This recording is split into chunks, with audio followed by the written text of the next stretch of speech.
Hey, salut tout le monde! Aujourd'hui, on se retrouve pour une vidéo qui est vraiment spéciale. Tenez-vous bien, c'est vraiment très spécial parce que c'est la toute première fois que je vais parler à la fois de diététique et à la fois de pâtisserie.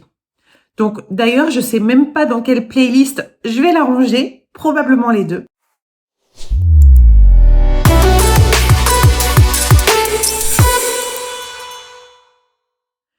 C'est vrai qu'il y a parfois un peu d'incompréhension. Les gens, ils me disent, oui, mais tu as étudié la diététique. Alors, je dis pas que je suis diététicienne, même si je suis diplômée, parce que je n'exerce pas. Mais en tout cas, j'ai étudié, je suis allée au bout des choses et j'ai mon diplôme. Et ils me disent donc, t'as fait de la diététique, mais alors pourquoi ta chaîne, elle parle de pâtisserie? Pourquoi tu prônes le sucre? Pourquoi tu prônes les gâteaux, etc.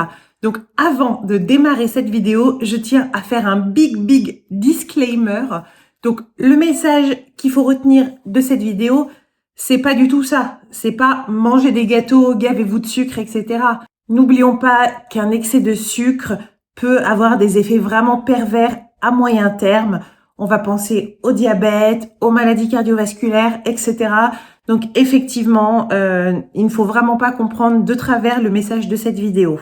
Non, le message qu'il faut comprendre de cette vidéo, c'est si comme moi, vous êtes passionné de pâtisserie, vous pouvez pas vous empêcher d'en faire une fois, 2 fois par semaine. Sachez que ce n'est pas incompatible avec un mode de vie sain, diététique. Donc dans cette vidéo, je vais tout vous dire, tous les petits secrets pour allier ces deux choses, un mode de vie sain et une passion pour la pâtisserie.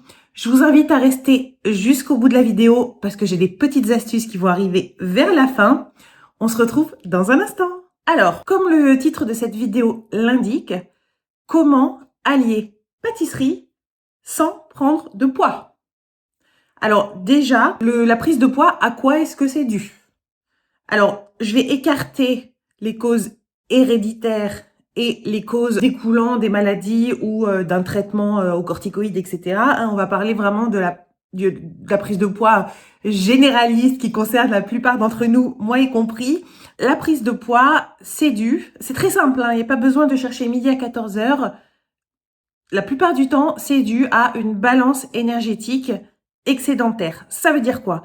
Ça veut dire que vous allez ingérer plus de calories que ce que vous allez dépenser. Souvent, c'est dû au fait soit qu'on mange trop, soit qu'on grignote, soit qu'on mange des choses qui sont trop riches. Alors, on n'est pas obligé de forcément trop manger pour être en excédent. Parfois, c'est simplement parce que c'est des produits qui sont aussi trop riches.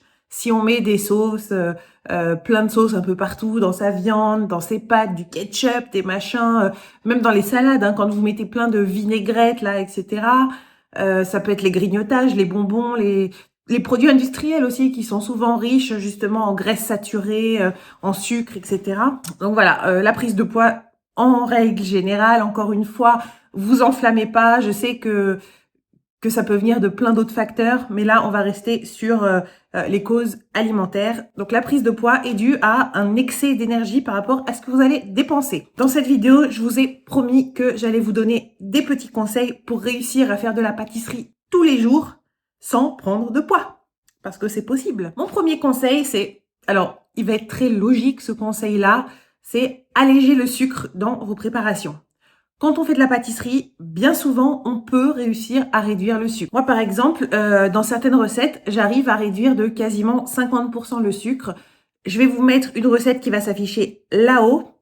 Donc, une recette de fondant au chocolat où, de mémoire, dans la recette originale, il y avait 200 grammes de sucre. Ben, moi, je la fais avec 100 grammes de sucre. Je trouve que c'est largement suffisant. Attention, sur certaines recettes, on ne peut pas se permettre de changer les quantités parce que sinon, ça va déséquilibrer la recette. Je pense notamment à tout ce qui va être meringue, macarons, enfin toutes ces choses-là où la part du sucre est très importante dans l'équilibre de la recette. C'est pour ça qu'on va passer au point numéro 2. Le deuxième conseil, encore une fois, ça va sembler logique, mais on n'y pense pas toujours, c'est acheter des moules ou des plats plus petits. C'est exactement le même conseil qu'on donne aux gens qui veulent perdre du poids, où on leur conseille effectivement de se servir des assiettes ou des portions plus petites. Réduire sa balance énergétique, ça passe aussi par réduire ses portions. Et donc là, on va adapter à la pâtisserie, ce qu'on pourrait adapter pour un régime classique. Exemple, mon moule à pâtisserie de 28 cm pour 10 personnes. Sachant qu'on est 3 à la maison, quand je fais une tarte comme ça, je vous laisse imaginer pour combien de temps on en a. Hein. Donc, j'ai acheté ça, un moule de 16 cm pour 4 personnes. Alors, effectivement, ça fait moins waouh quand on fait quelque chose de 16 cm ou de 30 cm. Mais néanmoins, dites-vous que ce que vous allez manger derrière, là, vous en avez pour une journée, que là, vous en avez pour une semaine. Donc, encore une fois, dites-vous que la quantité de sucre, de tarte, de gâteau que vous allez ingérer va être beaucoup plus petite là que là. Donc, forcément, vous prendrez moins de risques de grossir. Passons au troisième. La pâtisserie, c'est fait pour partager. Donc, vous pouvez faire de la pâtisserie tous les jours, mais vous n'êtes pas obligé de tout manger. Alors, moi, quand je fais de la pâtisserie, surtout quand je teste des nouvelles recettes, bien sûr que je vais goûter, c'est normal. Enfin, je veux dire, déjà, t'es content, t'as fait un truc super beau, t'es fier, tu l'as pris en photo. T'as qu'une seule envie, bah, c'est de le goûter, de voir, tu sais, d'exciter tes papilles et de te dire, waouh, c'est bon, machin, ou plutôt, non, la prochaine fois, je vais corriger ça, etc. Quand on fait de la pâtisserie, on ne fait pas un biscuit comme ça. On va faire des tartes. On va faire des cupcakes par douzaine, par vingtaine, des macarons par vingtaine. Les gâteaux, bon bah en général, c'est pareil, on peut en avoir pour 6, 8 personnes. Partagez. Moi, quand je fais des pâtisseries, évidemment, j'en mange avec ma famille, mon mari, mon fils. Et quand je vois que c'est excédentaire et qu'on va en avoir pour 3, 4 jours, déjà, c'est pas très hygiénique de garder des gâteaux pendant 4 jours. Je vais faire la tournée dans mon immeuble. Je vais voir tous mes voisins. Bonjour, est-ce que tu veux un petit cupcake? Est-ce que tu veux un petit macaron? Est-ce que tu veux une petite part de gâteau?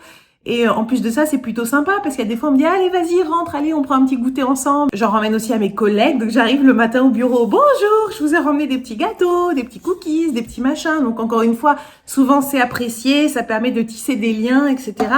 Et encore une fois, ça vous évite de tout manger. Le quatrième point, c'est celui où il y en a certains qui vont peut-être lâcher la vidéo, mais je vous invite quand même à rester jusqu'au dernier point parce que bah il est très intéressant. Faites du sport. Ça y est, vous avez digéré la nouvelle, vous n'êtes pas encore parti? Ok. Je parlais au début de la vidéo de la balance énergétique excédentaire, donc vous ingérez trop d'énergie par rapport à ce que vous dépensez. C'est très simple. Si vous ingérez beaucoup, augmentez votre dépense. Donc, faites du sport, faites de l'activité sportive. Le sucre que vous ingérez, déjà, ça va augmenter votre glycémie. C'est pas franchement recommandé. Hein. À long terme, pensons au diabète, aux maladies cardiovasculaires et tout.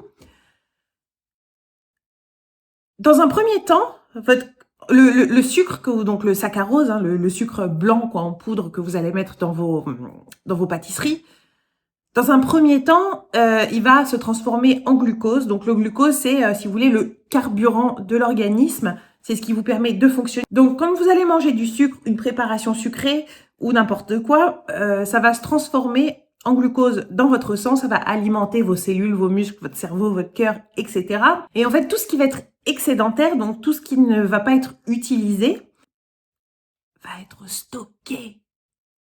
Et donc, ce stockage-là, il va venir se faire sous forme de graisse et c'est comme ça que vous allez grossir. À moyen terme, évidemment, on sait tous que ça peut engendrer des maladies diverses et variées. Bon, je vais pas rentrer dans un cours de physiopathologie, ça vous intéresse pas, enfin, ça vous intéresse peut-être, mais en tout cas, c'est pas la thématique de la vidéo. Quoi qu'il en soit, si vous voulez réussir à manger des pâtisseries raisonnablement tout en n'ayant aucune incidence, essayez de faire en sorte que le sucre que vous ingérez soit effectivement utilisé par votre organisme et du coup ne soit pas stocké. Bon, maintenant qu'on a passé le point numéro 4 qui sûrement vous a un petit peu refroidi, passons à mon dernier conseil, donc le point numéro 5. Et celui-là, je pense qu'il est très très facile à respecter, surtout si vous avez décidé de ne pas respecter le 4. Ne mangez pas vos gâteaux le soir avant d'aller vous coucher. Je viens de vous expliquer que le sucre qui ne va pas être utilisé par votre organisme va être stocké. Ça va venir en guise de réserve, en fait, pour votre organisme. Donc, si vous mangez vos pâtisseries le soir avant d'aller vous coucher, en théorie, je ne veux pas savoir ce qui se passe la nuit, mais en théorie, vous êtes censé ne pas avoir une activité physique particulièrement importante la nuit en dormant. Tout excès que vous allez faire le soir va tout simplement être stocké. Donc voilà, je vous ai donné 5 petits conseils pour réussir à allier votre passion pour la pâtisserie et un mode de vie sain. J'espère que la vidéo vous a plu. Si c'est le cas, mettez-moi un petit pouce. Et si ce n'est pas encore fait, si mes vidéos vous plaisent et si vous souhaitez recevoir les notifications des prochaines, n'oubliez pas de cliquer sur s'abonner. À plus!